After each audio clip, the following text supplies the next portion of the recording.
listening to The Breakfast Show this morning on Faith FM, and we have already Brad Moodie to be with us. He's taking us on a journey, Lawson, on perplexing passages in the scriptures and how to understand them. Brad, good morning to you. Happy to have you here with us, my brother. Good morning, gentlemen. Good to be back. Yeah, we are on a journey through those difficult passages that people have previously used to throw out all justification for faith in the Word of God and seeking to bring reconciliation to those texts. So particularly today, we are looking at Genesis chapter 9 and verse 3, which says that every moving thing that liveth shall be meat for you, even as the green herb have I given you all things. Have you guys come across this verse before in your travels? I did. And I can say it is a perplexing verse because at face value, what it says, like, look, if every moving thing that is alive shall be food for you, means that anything can be eaten. I mean, maybe some things are not necessarily enticing or appetizing, let's say bats and snakes and whatnot. But, if it says that every moving thing shall be food for you, then I guess every living thing. Or is there more to that picture?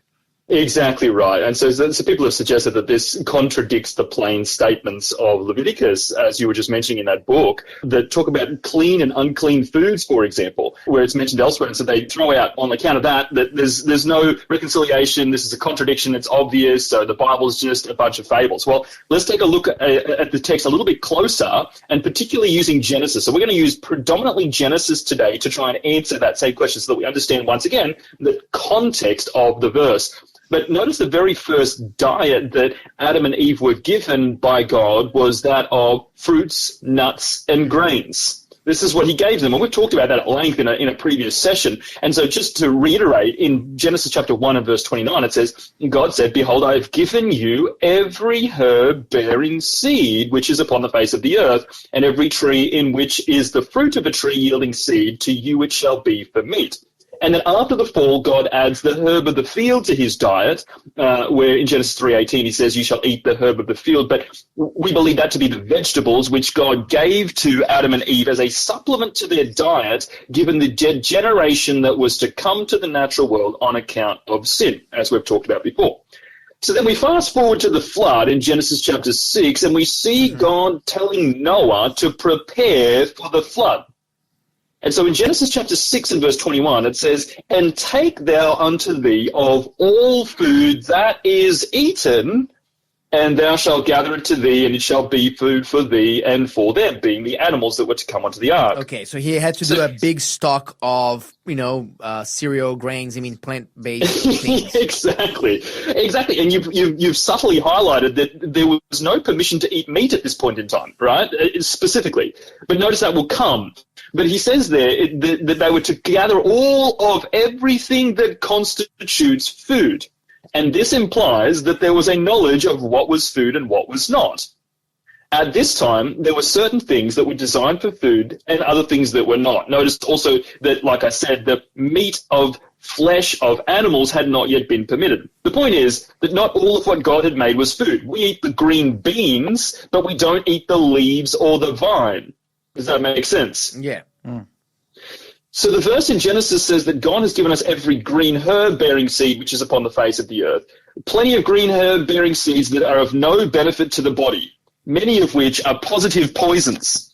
So the idea that he suggests there that all food that is eaten was what he was supposed to take gives us a context for how to understand Genesis 9 verse 23, which we'll understand in just a moment. Not all plants are edible.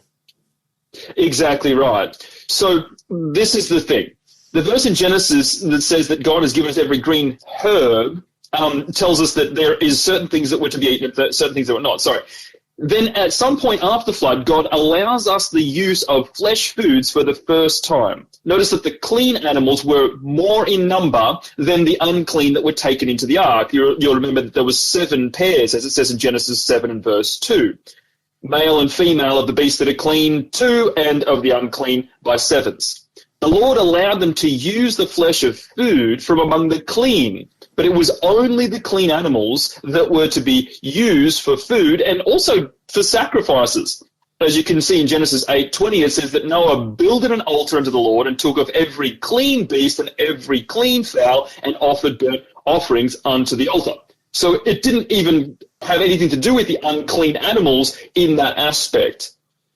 The unclean animals never consisted a part of the sacrificial services or of the diets of God's people. Had they been so, they would have become extinct. I mean, think about it. If Noah had have eaten one of the unclean animals and taken the text as people have read it typically, then we wouldn't have, I don't know, horses, or we wouldn't have dogs if he had eaten one of the two that got onto the ark, because there was only the two. Yes. You with me? Speaking of horses, I just been to Japan, to a city called Matsumoto, and one of their delicacies there is horse meat sashimi. Oh, and of course I didn't come anywhere close to that one, but rightly so. Because there's things that are food, but if and Noah things that are decided, not. that's right. If Noah decided that he wanted to eat horse meat sashimi, then we wouldn't have horses to tell the story today. Exactly right. That's a twist of irony. Okay. So it's important to note also that there were restrictions on how that food was to be consumed. There was no flesh to be consumed with the blood in it, which the Bible says is the life therein.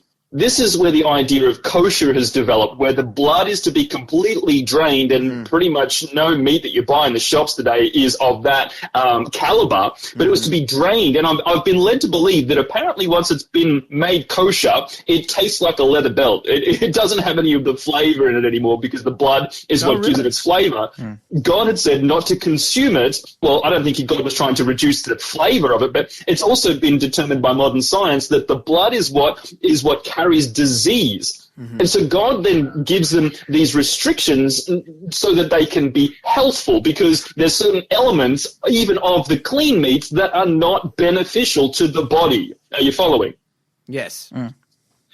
And so then you can also see the consequences of eating flesh of the dead animals. For example, the reduction in lifespan. Like you guys all will know well and truly that the people before the flood were living in excess of 900 years. And how long were they living after the flood?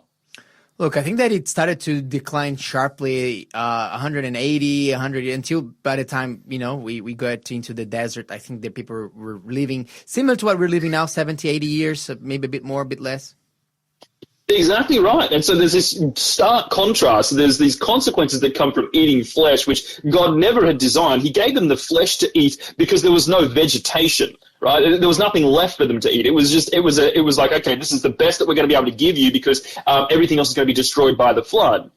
So in any case, in the same way that not all plant life was to be eaten, so not all flesh was to be eaten. And this is the main point. The term every moving thing must be taken in the same context as the green herbs. That is to say, not everything is for food, just as we know that not every green herb is edible. Some things are just absolutely detrimental to health, and we should avoid them. So it'll be implied here that every moving thing is talking about every moving clean thing. Exactly. It's like every moving thing that is edible.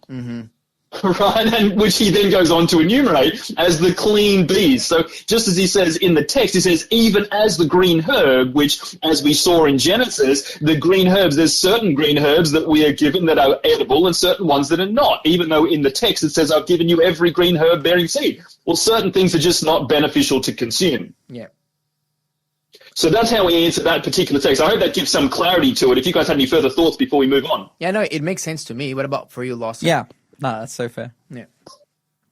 Very good. Well, look, let's see if we can get a little ways through our next text. In Genesis chapter 35 and verse 18, this is another one. It takes a slight different direction for our discussion, but at the same time, a really perplexing one for people in times past. It says in Genesis 35:18, and it came to pass as her soul, this is referring to Rachel, as her soul was in departing, for she died, that she called his name Benoni, but his father called him Benjamin. Now, this is talking about how Rachel died when she was giving birth to her second son, Benjamin. The text has posed a challenge to many because it appears to say that her soul was leaving her as she was dying.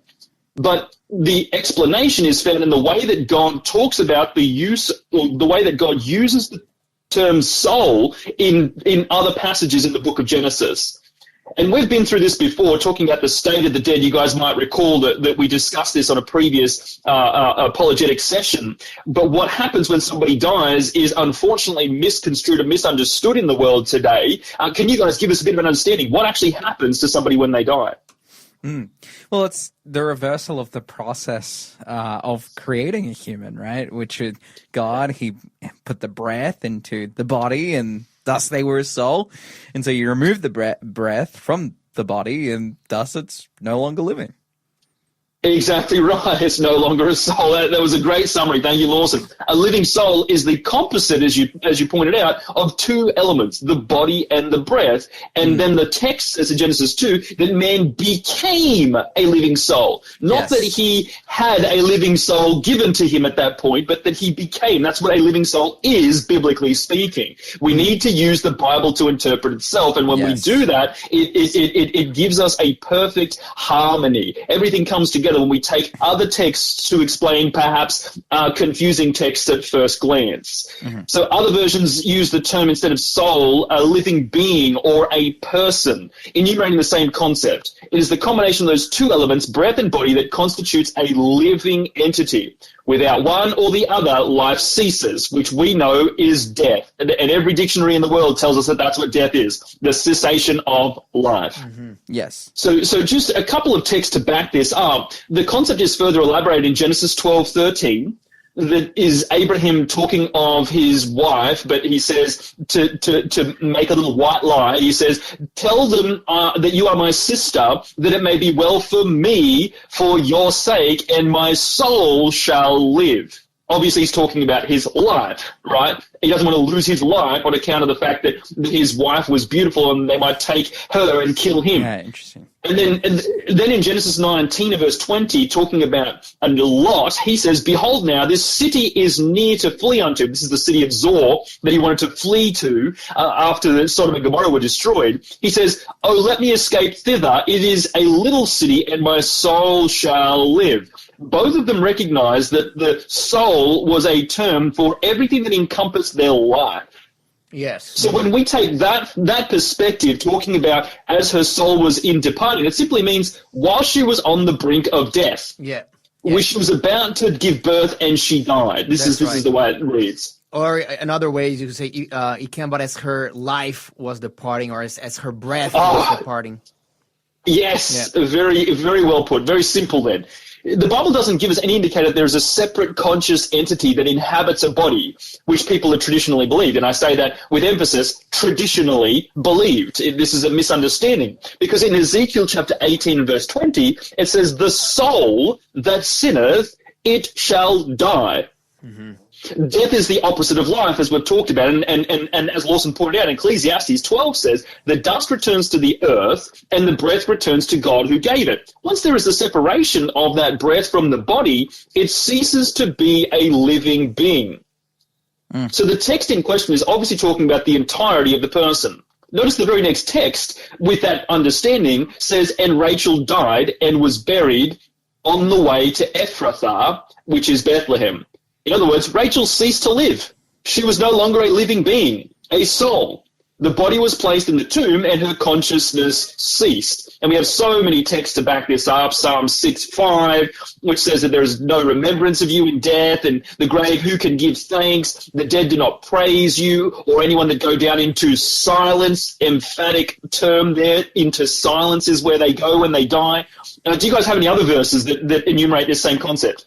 Yeah, I'm thinking about some of the times where there were some census going on and some numbering of the people, and then it says there, for example, in the book of Acts, on that day, I think it's in the book of Acts, that, 3,000 souls were baptized. Right, yes, a good one. Yeah, they were added to the kingdom. Were added to the kingdom. So, like, soul being interchangeably used with persons, with people. That's right. Yes. Yeah. And we even use the same concepts in modern vernacular when we say, SOS, which literally means save our souls. It's like save our lives, and these kind of, and particularly in maritime contexts, apparently, where they also say where there were 7 souls saved alive. Right. This kind of a concept. What I'm hearing from you, Brad, with this study is, number one, we should allow the Bible to interpret the Bible terms that we see there. And often we come loaded with assumptions about what words mean, but often throughout history, certain words, they have taken on different meanings from how they appear in the Bible. And it takes a little bit of an effort to find out what actually the Bible means, not what culturally has been ascribed to it.